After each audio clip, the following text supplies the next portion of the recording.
Alright mga kabayan, magandang araw at andito po ako ngayon sa Mount Kulis. So kasama ko si Tito Dudong. I-walk tour namin kayo dito sa kanyang napakagandang farm.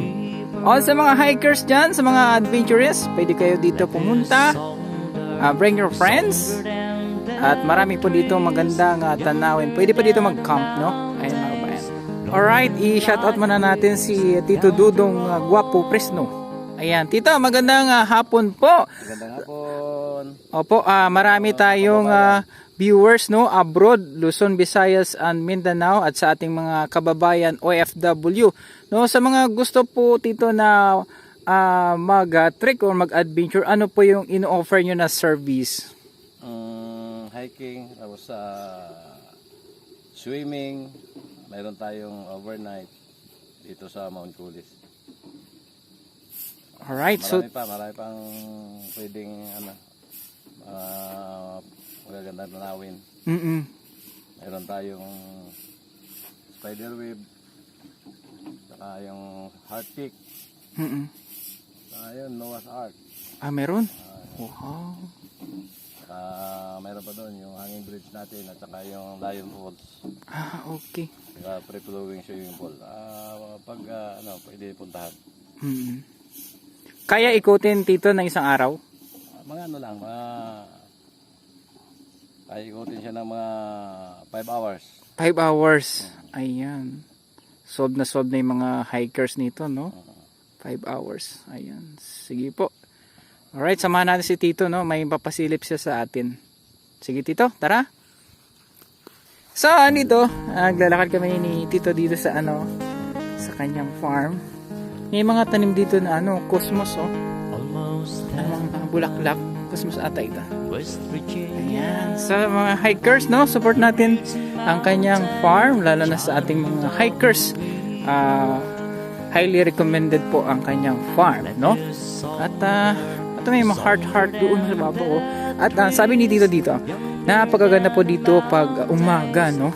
Meron po dito sea of clouds na nakapalibot po dito sa kanyang farm. So, sa mga gusto po makakita noon ay dito na kayo pumunta and enjoy the view.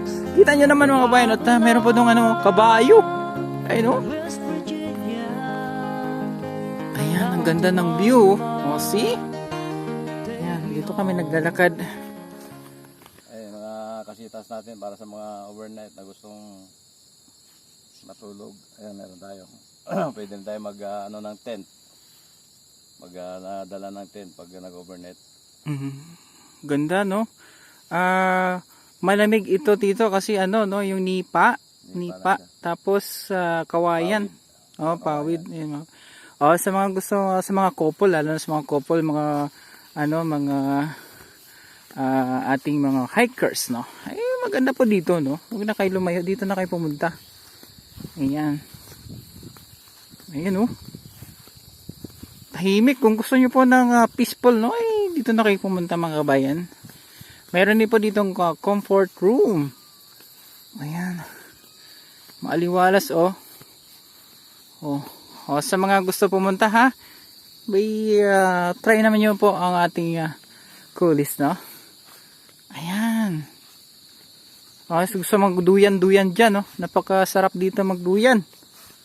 Ayan, oh. May mga duyan.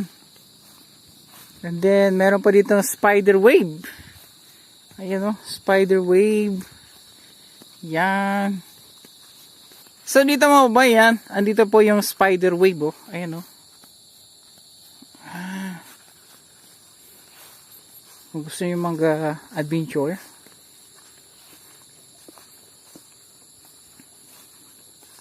ganda, yun, oh.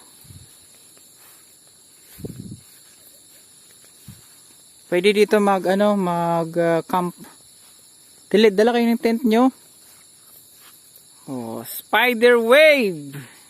Akit ka doon, pipicturean kita. Video. Si Tito. Ayan. Ganda. Oh. Oh, sino gusto mag-experience ng spider wave? Oh, Tito, may nanonood sa'yo. Ano masasabi mo sa kanila? May spider wave ka dito. Oh. Invite natin sila, Tito, no? Oh, punta na kayo dito. Grabe, kayo po talaga nagpagawa niyan, Tito? Ganda, no? Unique, ah. Mga bayan, magandang araw, no? So, andito tayo sa Mount Colis, no? So, halimbawa, kung gusto nyo maka-experience na napagandang spider wave, alay, dito na, oh. Ang ganda, di ba? Ay, bring yung girlfriend mo, ha? At mga family, punta na kayo dito sa Mount Colis. Experience the nature. At maganda po dito kasi nga fresh air, sariwa yung hangin, di ba? At gusto niyo mag-relax, dito na tayo. Ha? So good na, dali. Dito na kayo. Right, andito na